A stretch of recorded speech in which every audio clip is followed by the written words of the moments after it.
اهلا بيكم، عاملين ايه؟ يا رب تكونوا بخير. احنا دلوقتي موجودين في منطقة اهرامات الجيزة عشان نعيش تجربة من الف للياء فيما يتعلق بالنظام الجديد داخل اهرامات. التجربة بقت مختلفة تماما. كنا زمان في اكتر من بوابة تدخلك على الهرم، على منطقة الاهرامات، زي البوابة اللي هناك دي اللي هي بوابة ابو الهول، لا زالت موجودة الى الان. وفي كمان قدامنا كان بوابة المينا هاوس لو انت داخل بعربيتك، انما دلوقتي اصبح الموضوع مختلف تماما. انت عشان تخش بعربيتك لازم تخش من بوابة البوابة الجديدة اللي هي في طريق الفيوم قصاد حدائق الاهرام. الموضوع اسهل واسلس بكتير جدا. انا طبعا لما انا جيت النهارده وخدت التجربه ما كنتش متخيل ان انا ازاي كنت بمشي المسافات دي كلها بين الاهرامات وبروح واجي واتجول. وده كله يعني خدوا بالكم الهرم التالت اهو اللي هو خوفو وخفرع او منقرع. انت النهارده حرفيا لو دخلت من البوابه اللي هناك اللي هي البوابه الكبيره اللي هي عند طريق الفيوم، طبعا كل ده انت هتشوفه في حلقه من برنامج كده رضا. عيش التجربه من الف للياء. التجربة أفضل وأحسن، وفي طبعا بعض السلبيات ممكن هنرصدها مع بعض وهنتكلم عليها، ولكن عايز أقول لكم إن التجربة من ألف للياء أفضل وأسلس بكتير جدا. لما بقى في نظام ما بقاش في زحمة، ده بجد. يعني أنا بكلم حضراتكم النهاردة بعد أسبوع من تنفيذ التنفيذ التجريبي للبوابة الجديدة. طيب انت بقى بمجرد ما تخش من البوابه هتلاقي حضرتك ازاي هتركن العربيه. الفرد العربيه دخولها في البارك من طريق الفيوم 25 جنيه. الدخول بقى بمجرد بقى ما بتنزل انت من العربيه بتاعتك هتلاقي البوابه في وشك الناحيه التانيه، هتعدي هتخش على منطقه كده مظلله شكلها حلو. دي شبابيك التذاكر. في عندك اكتر من شباك.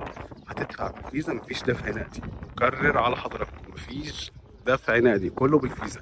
هتدفع بالفيزا وبعد كده خلاص انت كده حرفيا انت جاهز. طيب في بس شويه نصايح لازم نقولها لكل اللي رايح او ناوي ان هو يروح اهرامات الجيزه. لازم يبقى معاك ميه ساقعه. خد ميه ساقعه كتير يعني. خد كمان معاك كاب، لان مهما كان الجو لطيف والجو بارد شويه ولكن الشمس طبعا طبيعي، يعني انت برضه في منطقه فيها شمس كتير، فانت لازم انك تبقى لابس كاب. خد معاك سندوتشات خفيفه لانك اكيد هتجوع من اللف بين الاماكن. المسافات البينيه بين الاهرامات كبيره، في اكتر من طبعا. طب خلينا بس ايه، خلاص احنا دخلنا منطقه الاهرامات او قطعنا التيكت، عدينا من بوابه الاكس راي، خلاص تمام. دخلت هتلاقي بقى اول حاجه هتقابلك في بقى ماكت معمول لمنطقه الاهرامات. الماكت ده بيشرح لك كل حاجه، وكمان هتلاقي حضرتك جدا موجوده دي تدخلها.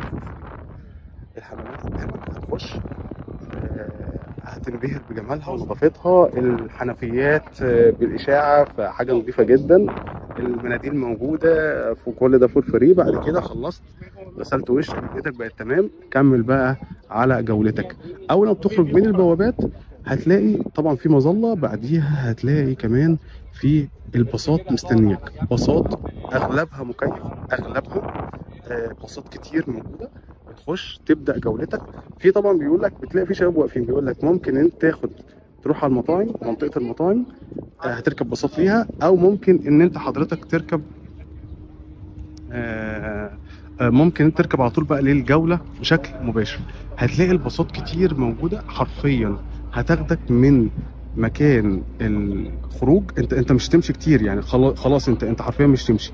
هتركب الباص هيبدأ بيك أول جولة. هي بقى منطقة إيه؟ منطقة البانوراما.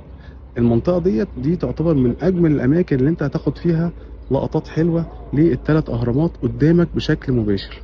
طيب بعديها خلاص أنت نزلت، هتلاقي في استراحات، في مقاعد، في كافيتيريا أو كافيه، في حمامات. بس طبعا الحمامات الداخلية دي اللي هي بقى في الأماكن التانية دي دخول الفرد المصري ب5 جنيه، والحمام للأجنبي ب10 جنيه.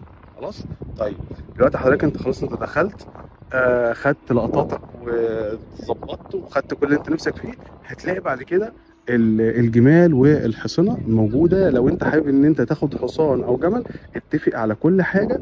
طيب انا لقيت للمصري، يعني انا بسأل، قال لي عشان اوديك عند منقورة، يعني هاخدك من عند البانوراما المنقورة، قال لي هاخد منك 200 جنيه، ده جمل او حصان. طب قلت له طب انا عايز بقى اوصل لابو الهول، قال لي هاخد منك 500 جنيه. فدي اسعار موجوده وحضرتك انت هتشوفها. ممكن دي تبقى غاليه على الناس، خلاص بلاش انك تركب مع الحصانه او الجمال، هتركب الباص ببلاش.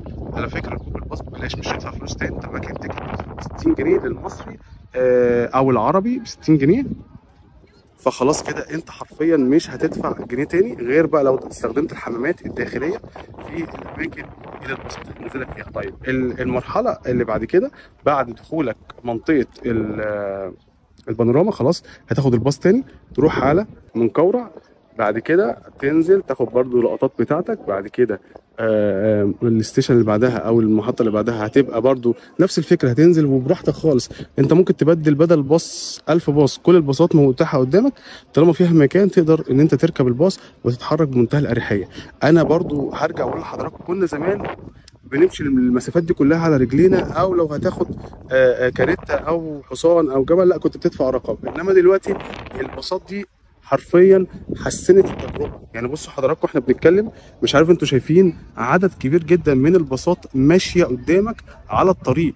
يعني انا مش عارف الكاميرا اهو، بصوا حضراتكم احنا بنتكلم، وهثبت الكاميرا هذا الاتجاه عشان اوري لحضراتكم كام باص ماشي بياخدك من منطقه لحد ما توصل لابو الهول. خلاص. طيب انت في كل استراحه من الاستراحات دي هتلاقي في مقاعد تقدر انت تستريح عليها، تريح رجلك شويه.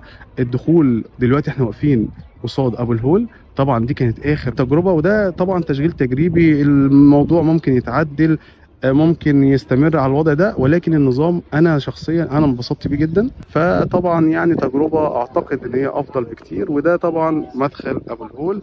كان معاكم محمود رضا الزملي من تلفزيون اليوم السابع.